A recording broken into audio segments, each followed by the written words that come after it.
Осомничени 22 до 23 лица, а краткотраен притвор има за 11 за пожарот во дискотеката Пулс во Кочани. Дискотеката била регистрирана како објект за лесна индустрија, не угостителски објект, а немала ни лиценца за работа. Во дискотеката имало 500 лица, а карти биле продадени за 250.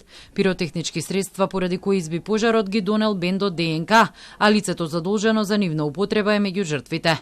Нивната употреба не била пријавена во полиција, а концертот бил на диво без писмен договор.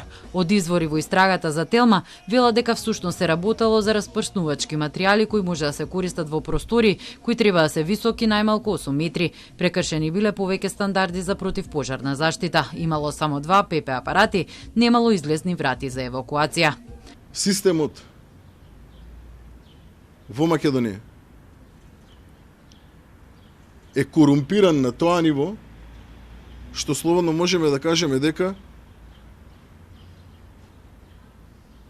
имаме катастрофална состојба во делот на постапување на огромен број на институции кои што согласно закон требало да ги следат сите процеси поврзани со ставање во функција на дискотеката, контрола на истата, особено во делот на сето она кое што поврзано со настанување на пожари и потребни предуслови за ставање во функција на еден објект согласно закон и согласно нормални услови за функционирање. Фирмата која раководела со објектот Телма веќе објави дека е МММ Кафе Дуел Кочани, а собственикот при контрола дал фалсификувана лиценца издадена на 13 март минатата година. Шталата, како што ја нарече Тошковски, функционирала 15 години, благодарение на корупција и без никакви услови. Најави приведување на други лица од МВР и други институции. Фатени се луѓе од Министерство за внатрешни работи, фатени се луѓе од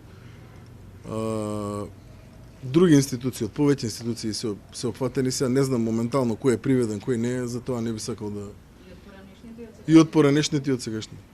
Добро, зашто еве се чекаше прашање, се чекаше 9 месеци да се случи ова, да не се запрашаат институциите, дека имаме, споменавте во еден дел дека фалсификувана и премиерот спомена дека била фалсификувана лиценцата, дека се утврдило дека била фалсификувана лиценцата, зашто никој не реагирал во нив? Значи, македонската јавност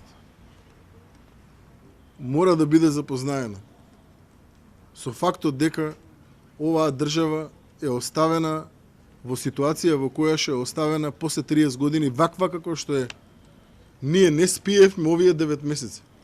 На прашањето дали одговорност ке сноси началникот на МВР Кочани, Тошковски порача дека ќе одговараат сите, секој еден со директна и индиректна одговорност. Истиот одговор беше за градоначалникот на Кочани Љупчо Папазов, кој досега бил само повикан на разговор. Според Тошковски обемни се доказите, а каде и да се копало во државата се било труло. Од СВР Штип при тоа било дадено мислење за објектот во однос на сообраќајни услови и паркинг места, кое што од страна на Одел за стратешко планирање, контрола и надзори написмено има дека не е согласно закон и дека треба да се преиспита.